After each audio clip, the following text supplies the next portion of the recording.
আসসালামু আলাইকুম। সবাই কেমন আছেন? আশা করি সবাই ভালো আছেন। যে যেখানে থাকেন সুস্থ থাকেন, ভালো থাকেন। তো অনেকদিন পরে নিয়ে আসলাম রান্না।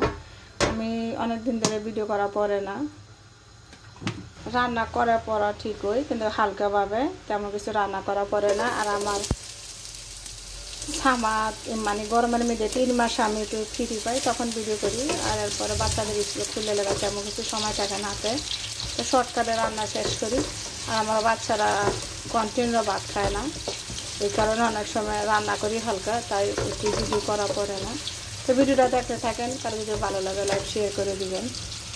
পেঁয়াজটা ভাজা হয়ে গেছে, আমি এখন মাংস দিয়ে দেবো। কারণ মাংসটা আমি তেলে বাজিয়ে নেব। এটা দিয়ে আমি সবজি রান্না করব।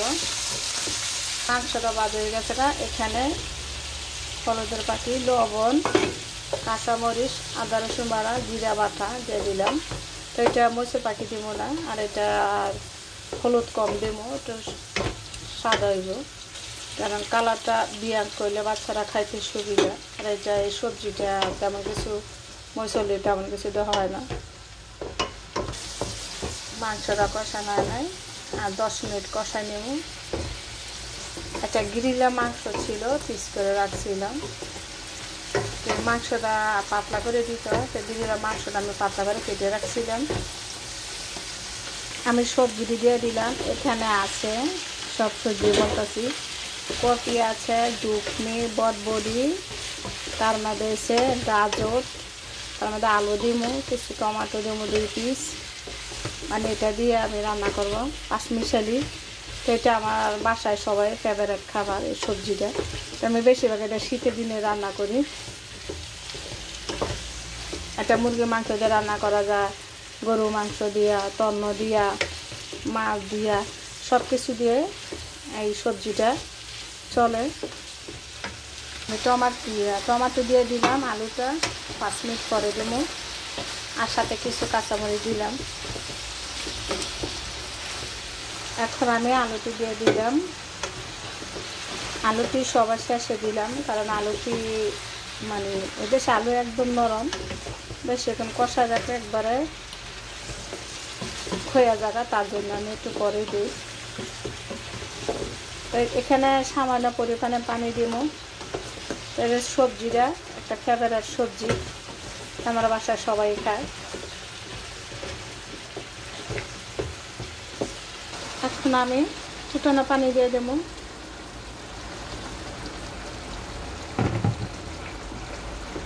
এতটুকু পানি থাকবো, আর বেশি দিব না। একটু ঝোল হইলে মানে এটা একটু সিদ্ধ হইব।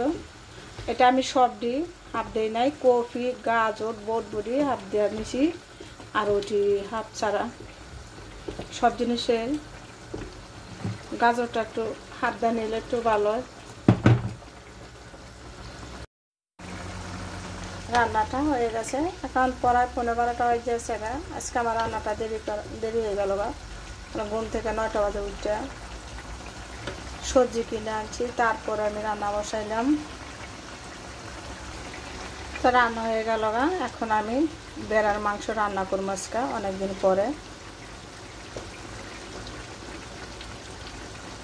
এটা কে রান্না করে না খাইছেন, একবার খাইয়ে দেখবেন, অনেক স্বাদ পাওয়া যায়। এখানে তেলটা গরম হয়েছে, পেস্টটা দিয়ে দেবো। এটা হরিণের মাংস রান্না করবো। পেঁয়াজটা বাজেছে, এখানে হলুদের পাখি আর মরিচের পাখি দিয়ে দিলাম। কারণ হরিণের মাংস তো একটু মরিচের পাখি দিতে হয়, গরু মাংস মধ্যে লাগে না। সামান্য পরিমাণে পানি দিয়ে এটা আমি কষাই নেব 10 মিনিট, তারপর আদা রসুন দেবো। এখানে আদা রসুন, জিরা বাটা, কাঁচামরিচ, লবণ একসাথে দিয়ে দিলাম। তো এটার আবার 10 মিনিট কষাই নেব, তারপরে মাংস দেবো। মশলা কষানো শেষ, এখন হরিণের মাংস দিয়ে দিলাম। মাংস অল্প, কারণ আমার ছোটো ছেলে খায় না। আমার হাজব্যান্ড 1 পিস খাইলে খাইব, রাতে খাইব না, আমি খাবো না, আমার মাইয়া খাইব না, তো আমার বড়ো ছেলে খায়। এ কারণে বলেছে দুপুরে ভাত খাইলে মানে কাজেতে পালেসা যায়, ওইখানতে আস্তে আস্তে প্রায় 4:30-5টা বাজে যাবে। আইসা যখন খায়, আর রাত্রে খাওয়া করে না।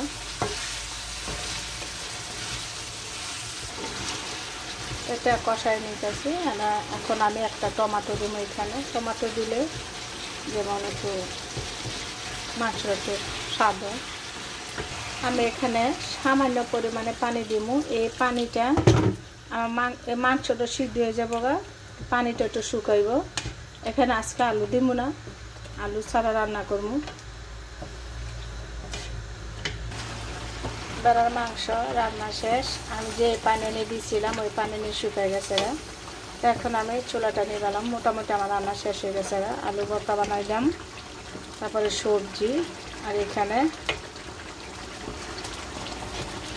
এতটুকু ঝোল থাকবো। আবার যদি পুরা মাংসটা খাওয়াইব না, তারপর একটু রাখলাম।